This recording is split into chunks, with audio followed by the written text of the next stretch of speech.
Budget players, now is the time to be building werewolves. Our commander Tovolar is the perfect commander for us. This will promote a ton of card draw, and of course we're going to need ways to protect him and get werewolves. Let's talk about that. For 1 red and green, we have a 3/3 human werewolf. Whenever a wolf or werewolf you control deals combat damage to a player, draw a card. At the beginning of your upkeep, if you control 3 or more wolves and or werewolves, it becomes night. Then transform any number of human werewolves you control. When Tovolar is flipped, we get Tovolar the Midnight Scourge. It's a 4/4 werewolf, and it says whenever a wolf or a werewolf you control deals combat damage to a player, draw a card. But now we're able to pay X, a red and a green, to give target wolf or werewolf we control +X +0, and it gains trample until end of turn. Turn 1, we're able to put out cards like Ascendant Pack Leader, Reckless Waif, Snarling Wolf, and Village Messenger. By turn 2, we're able to play Pack Song Pup, Ruinbound Wolf, or Uvenwald Captive. And by turn 3, we're able to cast our commander Tovolar, and so that way we're going to be drawing 2 cards if we can hit a player with our 2 werewolves. And that, of course, is all the ideal scenario. So briefly going over the ramp in the deck, we have cards like Arcane Signet, Commander's Sphere, Gruul Signet, and Rona's Monument. We can get colored mana from Arcane Signet, Commander's Sphere, and Gruul Signet, and Rona's Monument is going to actually reduce our green creature spells by 1 colorless mana. But what's great is that whenever we cast a creature spell, target creature we control gets +2/+2 and gains trample until end of turn. And giving our wolves trample is always important because with our commander we'll be able to give them +X +0 eventually. We also have Cultivate, Harrow, and Kodama's Reach. These get basic lands from our library to our hand or to the battlefield. And we have some werewolves that can actually get us mana, such as Scorn Villager, Uvenwald Captive, and Weaver of Blossom. So these could hit our opponents so we can draw cards, or if we really need that mana to cast something a little bit bigger, these are going to be the cards that help us do it. Now I keep mentioning Trample, so let's go a little bit deeper into that. We have Breakneck Rider, Full Moon's Rise, and Hound Tamer. With Breakneck Rider, whenever it transforms, attacking creatures you control get +1/+0 and have trample, so that's going to allow us to get more damage through to our opponents. Full Moon's Rise, werewolf creatures we control get +1/+0 and have trample. We can also sacrifice this to regenerate all werewolf creatures we control. And then there's Hound Tamer. This is a 3/3 with trample where we can pay 4 mana to put a +1/+1 counter on a creature, but whenever it's flipped, it's a 4/4 with trample, and now other wolves and werewolves you control have trample, and we still are able to pay that 4 mana to put a +1/+1 counter on a creature. Let's talk about the removal in the deck. So we have a Braid, Ancient Grudge, Beast Within, and Chain Reaction. A Braid is a really underrated card in my opinion.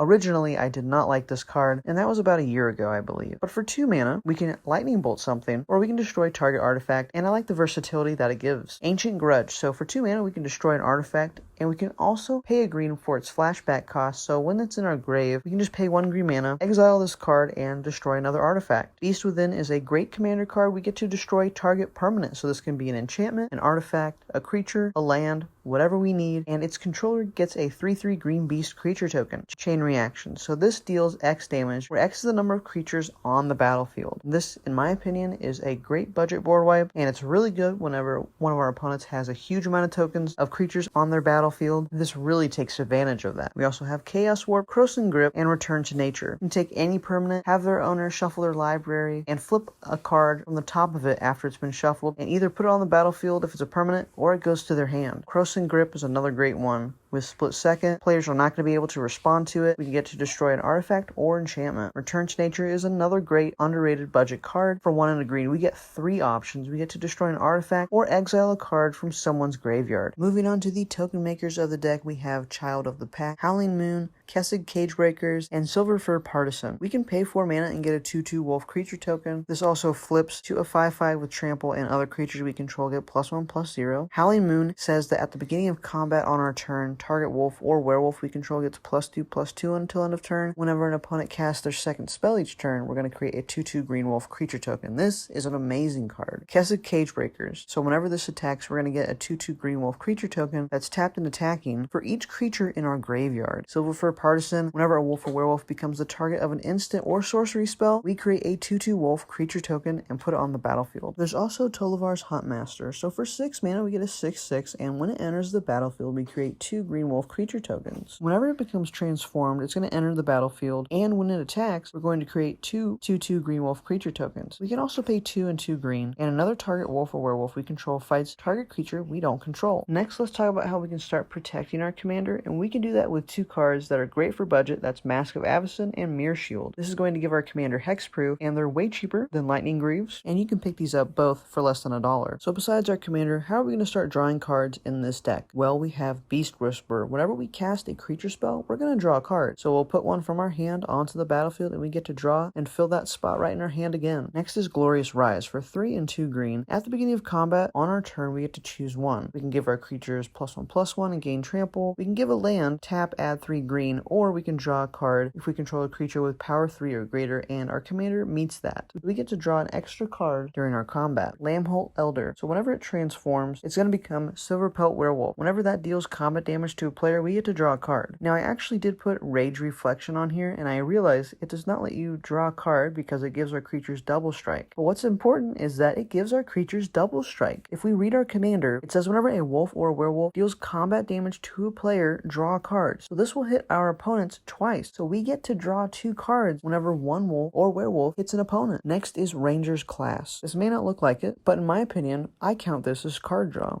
The level 3 of this card says you may look at the top card of your library at any time. It also says you may cast creature spells from the top of your library. So it's as if it's already in our hand. We can cast it from the top of our library and move on to the next card that we may need. Shamanic Revelation. So if we have 5 creatures out, we get to draw 5 cards. So the bigger our board state is with our creatures, the better this card gets. Thank you all so much for watching. If you liked this video, you're going to love this one right here. Thank you to the patrons who help support this show, and I'll see you all in the next one.